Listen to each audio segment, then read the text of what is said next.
Okay, let's get back into Eric's video. See what else he's putting the Apple spin on. Mobile devices will soon outnumber home devices, and Adobe knows it, and they need to get their cash cow working, and I say, fuck them. If they can't do no better than this, then, you know, they don't deserve anybody's support. I'm just not impressed with what he's got showing me here. I'm not impressed with the performance. He's not showing us the CPU that's being used. He's not showing us the battery that's being used. Notice it is plugged in. I'm assuming it's plugged in. I can't really see the icon there, but it looks as if it is. If not, yeah, I think it is. Either way, he's not doing anything to show us the battery life or the, you know, processor or the RAM being used. A lot of people don't think about this kind of thing, and as you can see from the performance of this flash here, I'm not impressed. And the main thing that matters is playing video. That's what everybody gripes about. I want to be able to watch video, and the video is the worst performing aspect of it. And somebody said, well, we just want a good video player. We don't need to play Farmville and all that. And I say, screw you. You're the one complaining about a complete web experience, and now you're telling me that it's just good enough to have enough to play Flash video. You don't need Farmville and stuff. No, a full experience is a full experience. So you either take it or you leave it, you know. And I say leave it. I say leave it. Come on, get it in there. Oh, see, it's just buggy, and I know it's a beta, but I'm sorry. With the pressure that they got on them, if this is the best they can do when they're showing it to us, then I don't think they got much better in store for us. And that's all I got to say about that. Complete fail. Every time they show Flash or try and demonstrate Flash on some kind of mobile platform, it's a complete and utter disastrous fail. Hey, Al, sorry for dragging back into this because it was my intent to move on to the next point here, but by fast forwarding and skipping over to his next point, I come across this and I kind of felt the need to include it and comment back on it. You can see what I mean here by the way he's, you know, showing a video here in a little bit I included in the tail end of the last one. It's like I included the actual video full screen, and you'll see how it's a night and day difference. I don't think Eric did this intentionally. I think his system just sucks at playing Flash, which, you know, makes me want to... Those of you who are using Macs, does Flash suck this much on all Macs, or is it just Eric's? You know, I kind of got to ask. And I don't think, I mean, I've read the article. The article doesn't say video is what's important. Eric's invented that concept just so he can bash it. But let's accept that fallacy. Let's pretend that's what people are really saying, even though nobody's saying that. And I think this thing does a good job of bringing the full web in its current incarnation.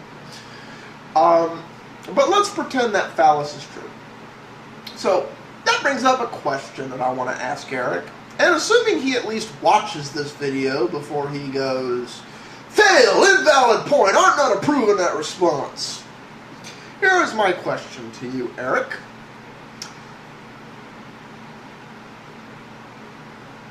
Video is important. A free and open web is important. So what do you think about the fact that Apple is the chief company standing in the way of a free and open web for everyone?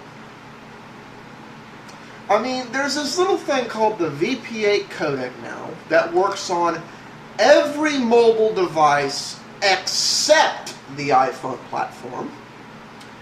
It's coming to future releases of all desktop browsers except for Safari and IE.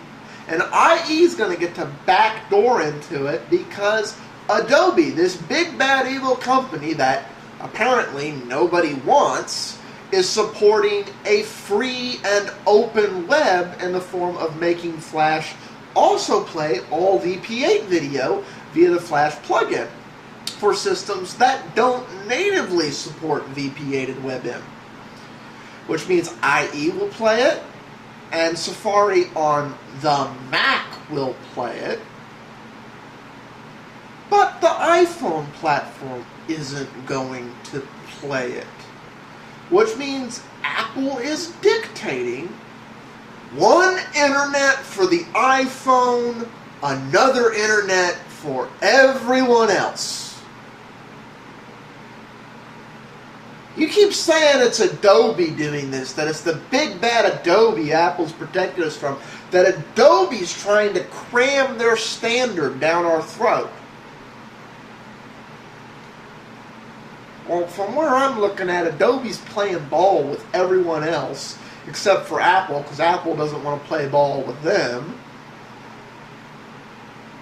And Apple's asking everyone else to do it Apple's way, or Apple's going to work very hard to break the internet. So explain to me how that's a good thing. Like, how is this good for any of us? I just want to hear your thoughts on that, Eric. Now let's get back into your points as they are. Hey, KL. Thanks to my little rant there.